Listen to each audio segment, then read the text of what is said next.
ইতিমধ্যে আজকের 10টি বাছাই করা খবর বেরিয়ে এসেছে। তো বন্ধুরা, প্রতিটি খবর আপনাদের জন্য অত্যন্ত গুরুত্বপূর্ণ। তো বন্ধুরা, প্রথমে আমরা চোখ রাখবো খবরের শিরোনামে। দাড়ি রাখলেই কেউ রবীন্দ্রনাথ হয় না, মোদীকে কটাক্ষ মমতার। ক্ষমতায় এলে ছাত্রীদের বিনামূল্যে স্কুটি দেওয়ার প্রতিশ্রুতি অমিত শাহের। মোদীকে দাড়ি খোঁচা, শাহকে রাক্ষস বলে তীব্র আক্রমণ মমতা বন্দ্যোপাধ্যায়ের। ঢাকায় প্রধানমন্ত্রী মোদীর সঙ্গে সাক্ষাৎ সাকিবের, কি বললেন বাংলাদেশের অলরাউন্ডার। কাঁথি নন্দীগ্রাম ওরা গুন্ডা ঢুকিয়েছে, দাবি তৃণমূল নেত্রীর। মুকুল রায়কে জেড ক্যাটাগরির নিরাপত্তা দিচ্ছে কেন্দ্র সরকার। এলপিজি সিলিন্ডার পিছু 700 টাকা ছাড়। দেশে বাড়ছে করোনা সংক্রমণ, লকডাউনের সম্ভাবনা নিয়ে মুখ খুললেন আরবিআই গভর্নর। রাতে কাঁথিতে উত্তরপ্রদেশের 30 জন গুন্ডা অস্ত্রসহ আটক, গুরুতর অভিযোগ মমতার। সবশেষে থাকছে আবহাওয়ার খবর। আজ সারাদিনের আবহাওয়া কেমন থাকবে কি জানালো আলিপুর আবহাওয়া অফিস। দাড়ি রাখলে কেউ রবীন্দ্রনাথ হয় না, মোদীকে কটাক্ষ মমতার। 1 বছরের বেশি সময় হয়ে গেল প্রধানমন্ত্রী নরেন্দ্র মোদী চুল দাড়ি কাটেননি। সেই জনতা কারফিউর আগে থেকে গত 1 বছরে তার চুল দাড়ি বেশ বেড়ে গিয়েছে। এ নিয়ে সোশ্যাল মিডিয়ায় অনেক মিমও চলে, কিন্তু মোদীর দাড়ি দিদি যে এমন টিপ্পনি কাটবেন তা কে জানতো। এদিন পশ্চিম মেদিনীপুরে দাসপুরের সভা ছিল মমতা বন্দ্যোপাধ্যায়ের। সেখানে তিনি বলেন, দাড়ি থাকলে কেউ রবীন্দ্রনাথ হয় না, এটা মাথায় রাখতে হবে। দিদি কি বা কাকে ইঙ্গিত করতে চেয়েছেন তা স্পষ্ট। প্রধানমন্ত্রী ইদানিং বাংলায় সব বক্তৃতাতেই রবি ঠাকুরের কথা বলেন, তার পঙ্গক্তি উচ্চারণ করেন। হতে পারে সেই কারণেই এদিন এই কটাক্ষ করেছেন মমতা। মোদীকে দাড়ি খোঁচা, শাহকে রাক্ষস বলে তীব্র আক্রমণ মমতার। বঙ্গভোটের উত্তপ্ত ময়দানে উত্তেজনা বাড়িয়ে চলেছে যুযুধান রাজনৈতিক শিবিরগুলির আক্রমণের পালা। একে অপরকে বিদ্ধ করেছেন বাধালো শব্দবাণে। এর আগেও বহুবার নরেন্দ্র মোদী ও অমিত শাহকে নিয়ে বক্তৃতা করেছেন মমতা বন্দ্যোপাধ্যায়, খোঁচা দিয়েছেন তাদের চেহারা নিয়ে। শুক্রবার চন্দ্রকোনার জনসভা থেকে মোদী শাহকে বেনজির ভাবে আক্রমণ শানালেন তিনি। এমনকি কেন্দ্রীয় স্বরাষ্ট্রমন্ত্রীকে রাক্ষস বলে বিধিলেন তৃণমূল নেত্রী। ক্ষমতায় এলে ছাত্রীদের বিনামূল্যে স্কুটি দেওয়ার প্রতিশ্রুতি অমিত শাহের। অসমে গিয়ে এবার লাভ জেহাদ বন্ধের জন্য আইন আনার প্রতিশ্রুতি দিলেন স্বরাষ্ট্রমন্ত্রী অমিত শাহ। এরই সঙ্গে অসমে ভূমি জেহাদ অর্থাৎ জোর করে ভূমি গ্রহণকারীদের বিরুদ্ধে কঠোর ব্যবস্থা নেওয়ার জন্য বিশেষ আইন আনার কথা জানালেন অমিত শাহ। এর আগে হিন্দুত্ববাদী সংগঠন ও উত্তরপ্রদেশ সহ বিজেপি শাসিত রাজ্যের মন্ত্রী কিংবা মুখ্যমন্ত্রীদের গলায় লাভ জেহাদ এর বন্ধের জন্য আইন আনার কথা বলতে শোনা যায়। শুধু তাই নয়, কলেজ ছাত্রীদের বিনামূল্যে স্কুটি দেওয়ার প্রতিশ্রুতি করেছেন কেন্দ্রীয় স্বরাষ্ট্রমন্ত্রী। 8ম শ্রেণী পর্যন্ত ছাত্রীদের সাইকেল দেওয়া হবে। মহিলাদের ক্ষমতায়নে এই সিদ্ধান্ত নিয়েছে বিজেপি। অসমের নির্বাচনী প্রচারে গিয়ে জানালেন শাহ। ঢাকায় প্রধানমন্ত্রী মোদীর সঙ্গে সাক্ষাৎ সাকিবের, কি বললেন বাংলাদেশের অলরাউন্ডার। বাংলাদেশের স্বাধীনতার 50 বছর, তাছাড়া এবছর বঙ্গবন্ধু শেখ মুজিবুর রহমানের শতবর্ষ। একেই মুজিবুর বর্ষ হিসেবে পালন করেছেন বাংলাদেশি দেশবাসী। আর সেই অনুষ্ঠানে যোগ দিতে দুদিনের বাংলাদেশ সফর গিয়েছেন প্রধানমন্ত্রী নরেন্দ্র মোদী। সেখানেই তার সঙ্গে দেখা করলেন বাংলাদেশের জাতীয় দলের তারকা ক্রিকেটার সাকিব আল হাসান। শুক্রবার সকালেই ঢাকা বিমানবন্দরে পৌঁছে যান প্রধানমন্ত্রী নরেন্দ্র মোদী। এই অনুষ্ঠানে যোগ দেওয়ার জন্য ভারতের প্রধানমন্ত্রীকে মাস কয়েক আগেই আমন্ত্রণ জানানো হয়েছিল। কাঁথি নন্দীগ্রামে ওরা গুন্ডা ঢুকিয়েছে, দাবি তৃণমূল নেত্রীর।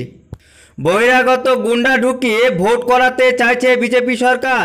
শুক্রবার পশ্চিম মেদিনীপুরে দাসপুরের সভায় মমতা বন্দ্যোপাধ্যায় এই অভিযোগ করেন। সরাসরি বিজেপির নামোল্লেখ না করে তিনি দাবি করেন, কাঁথিতে গুন্ডা ঢুকিয়েছে, নন্দীগ্রামে ঢুকিয়েছে। সভা তৃণমূল নেত্রী বলেন, আমি বারবার বলেছি ওরা বহিরাগত গুন্ডাদের নিয়ে এসে ভোট করাবে, কাল প্রমাণ হয়ে গিয়েছে। সকালে আমার কাছে খবর এলো কাঁথি বাস স্ট্যান্ড থেকে রাত 11টায় 30 জন উত্তরপ্রদেশের গুন্ডা হাতে নাতে অস্ত্রসহ ধরা পড়েছে। মুকুল রায়কে জেড ক্যাটাগরির নিরাপত্তা দিচ্ছে কেন্দ্রীয় সরকার।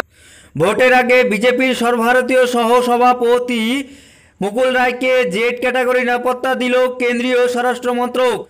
মুকুল রায় আগে ওয়াই+ শ্রেণীর নিরাপত্তা পেতেন। অতীতে রেলমন্ত্রী হিসেবে তার জেড ক্যাটাগরির নিরাপত্তা ছিলই। বাংলায় মমতা বন্দ্যোপাধ্যায়ের জমানাতেও মুকুল রায়ের নিরাপত্তা বহর ছিল, কিন্তু তিনি দল ছাড়তে অদ্ভুতভাবে রাজ্য প্রশাসন তার নিরাপত্তা তুলে নেয়। তৃণমূলে ছেড়ে দেওয়ার পরেই এক প্রকার নিরাপত্তা তুলে নেয় রাজ্য। তবে প্রায় সঙ্গে সঙ্গে কেন্দ্রীয় স্বরাষ্ট্র মন্ত্রক মুকুল রায়ের নিরাপত্তা ব্যবস্থা করেছিল। নন্দীগ্রামে একটু হোঁচট খেয়েছিলাম, রাজনৈতিক নয় শারীরিক হোঁচট। দেবরায় মমতা। 10 মার্চ নন্দীগ্রামে মমতা বন্দ্যোপাধ্যায়ের পায়ের আঘাত লাগা নিয়ে বিস্তর রাজনৈতিক চাপানুতর চলেছে। থিতিয়ে গেছে তেমনও নয়, মাঝে মধ্যে বিরোধীরা দিদির উদ্দেশ্যে টিপ্পনি কাটছে। তার মধ্যে সেদিন সন্ধ্যা বিরুলিয়া বাজারের ঘটনা নিয়ে এদিন নতুন মন্তব্য করলেন তৃণমূল নেত্রী। এদিন ডেবরার তৃণমূল নেত্রী প্রার্থী প্রাক্তন পুলিশকর্তা হুমায়ুন কবিরের সমর্থনে সভা করতে গিয়েছিলেন মমতা। সেখানে তিনি বলেন, নন্দীগ্রাম থেকে শুরু করেছিলাম, ওখানে শুরু করতে গিয়ে একটু হোঁচট খেয়েছিলাম, রাজনৈতিক হোঁচট নয় শারীরিক হোঁচট। যাই হোক, আমি আর একই কথা বলবো না। এরপরেই মমতা বলেন, কিন্তু আমার একটা ভয় হয়ে গিয়েছিল।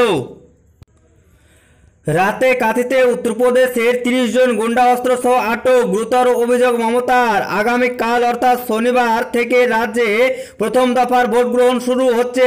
অন্যতম ব্যাটল ফিল্ড নন্দীগ্রামে দ্বিতীয় দফা ভোট গ্রহণ। তার আগে শুক্রবার বিজেপির বিরুদ্ধে বহিরাগত গুন্ডা ঢোকানোর গুরুতর অভিযোগ তুললেন তৃণমূল নেত্রী মমতা ব্যানার্জি। আর তা নিয়ে মীর জাফরদের বিরুদ্ধে আক্রমণ শানালেন তিনি। অধিকারীগড় পূর্ব মেদিনীপুরে ভোট রয়েছে। শুক্রবার পশ্চিম মেদিনীপুরের দাসপুরের সভা থেকে মমতা ব্যানার্জির অভিযোগ, রাত 11টা নাগাদ কাঁথি বাসস্ট্যান্ড থেকে উত্তরপ্রদেশের 30 জন গুন্ডাকে অস্ত্র সমেত পাকড়াও করা হয়েছে। আমাদের কাছে সব খবর আছে। নাম না করে শুভেন্দু সহ অন্যান্য দলত্যাগীদের কটাক্ষ করে তিনি বলেন, আপনারা বুঝতেই পারছেন কি ভয়ঙ্কর ষড়যন্ত্রে সামিল হয়েছে মির্জাফরেরা। এলপিজি সিলিন্ডার পিছু 700 টাকা ছাড়। বুকিং করতে যা করবেন আপনি। লাফিয়ে লাফিয়ে বাড়ছে এলপিজি সিলিন্ডারের দাম। মধ্যবিত্তের এসএলএ গ্যাস সিলিন্ডার ছাড়াই জ্বলছে আগুন। এমনই পরিস্থিতি। Diesel payment best company Paytm তাদের গ্রাহকদের সুবিধার্থে অনবদ্য একটি অফার নিয়ে হাজির হয়েছে। এই অফার কোনো পেটিএম ইউজার যদি এলপিজি সিলিন্ডার বুকিং করেন তাহলে 700 টাকা পর্যন্ত ক্যাশব্যাক পেতে পারেন। পাশাপাশি আর একটি চমৎকার অফার দিচ্ছে পেটিএম। সেই অফারে আবার পেটিএম ইউজাররা বাড়িতে বসে বিনামূল্যে পেতে পারেন এলপিজি সিলিন্ডার। পেটিএম থেকে এলপিজি গ্যাস সিলিন্ডার বুক করতে হলে প্রথমে গ্রাহকদের 700 টাকা ক্যাশব্যাকের একটি স্ক্র্যাচ কার্ড দেওয়া হবে, যা পেটিএমের প্রথমবার গ্যাস বুক করলেই পাওয়া যাবে। দেশে বাড়ছে করোনা সংক্রমণ। লকডাউনের সম্ভাবনা নিয়ে মুখ খুললেন আরবিআই গভর্নর। ঊর্ধ্বমুখী করোনা গ্রাফ। দ্বিতীয় ঢেউ ঘিরে আশঙ্কা আর আতঙ্ক বাড়ছে মানুষের মনে, কিন্তু তার মানে লকডাউন নয়। অন্তত এখনো পর্যন্ত তেমন কোনো আশঙ্কার ঘন মেঘ ঈশান কোণে দেখছেন না রিজার্ভ ব্যাংকের গভর্নর। বৃহস্পতিবার দেশজুড়ে লকডাউন শুরুর বর্ষ পূর্তি ছিল। 1 বছর আগে এই দিন থেকে অতিমারির আতঙ্কে সরকারি নির্দেশে নিজেদের ঘরবন্দি করে ফেলেছিল দেশ শুদ্ধ মানুষ। 1 বছর পর ফের যখন করোনা আক্রান্তের সংখ্যা বাড়ছে, তখন কি ফের লকডাউনের আশঙ্কা রয়েছে? এটাই ঘুরছে সাধারণ মানুষের মনে। কিন্তু বৃহস্পতিবার রিজার্ভ ব্যাংকের গভর্নর শক্তিকান্ত দাস বলেন, করোনা প্রকোপ বৃদ্ধি পাওয়ার নিঃসন্দেহে অন্তত উদ্বেগ বিষয়। দোলের দিনই রাজ্যে স্বস্তির বৃষ্টি। খুশির খবর হাওয়া অফিসের। ভোটের উত্তাপ, রাজনীতির পারদ ঊর্ধ্বমুখী। অপরদিকে তার সঙ্গে পাল্লা দিয়ে বাড়ছে তাপমাত্রার পারদ। এই অবস্থায় স্বস্তির খবর শোনালো আলিপুর আবহাওয়া দপ্তর। দোলের দিনই বজ্রবিদ্যুৎ সহ বৃষ্টির মুখ দেখতে পারে রাজ্য। 30 থেকে 40 কিলোমিটার বেগে ঝড়ো হাওয়া বইতে পারে। আলিপুর হাওয়া অফিসের পূর্বাভাস বলছে, প্রথম দফা ভোটের উত্তাপ মিটতেই সেই সমস্ত এলাকায় স্বস্তি আনবে ঝড় বৃষ্টি। তবে কেবল 28-29 মার্চ বজ্রবিদ্যুৎ সহ বৃষ্টি হতে পারে। সব মিলিয়ে প্রথম দফা নির্বাচনের পর রাজ্যে খরতাপের পারদ কিছুটা হলেও কমিয়ে স্বস্তি দেবে মরশুমের প্রথম বৃষ্টি। 28 তারিখে ঝড় বৃষ্টির সম্ভাবনা রয়েছে পূর্ব ও পশ্চিম মেদিনীপুর, ঝাড়গ্রাম, নদিয়ায়। পরের দিন অর্থাৎ 29 তারিখ হাওড়া ও উত্তর ও দক্ষিণ 24 পরগনায় বজ্রবিদ্যুৎ সহ বৃষ্টির পূর্বাভাস রয়েছে। 30 থেকে 40 কিলোমিটার বেগে বইবে ঝোড়ো হাওয়া। অন্যদিকে আজ শুক্রবার সর্বোচ্চ তাপমাত্রা 37.9 ডিগ্রি সেলসিয়াস ছুঁয়েছে, যা স্বাভাবিকের থেকে 3 ডিগ্রি বেশি। সর্বনিম্ন তাপমাত্রা রয়েছে 25.1 ডিগ্রি সেলসিয়াস, যা স্বাভাবিকের থেকে 2 ডিগ্রি বেশি। বাতাসের আপেক্ষিক আর্দ্রতা পরিমাণ রয়েছে 82%। এদিকে আগেভাগে গরম থেকে স্বস্তি মিলেছে দার্জিলিং, কালিম্পং সহ উত্তরবঙ্গের বেশ কিছু অংশের বাসিন্দাদের। 28 ও 29 তারিখে সেখানে ফের বৃষ্টিপাতের সম্ভাবনা রয়েছে বলে খবর।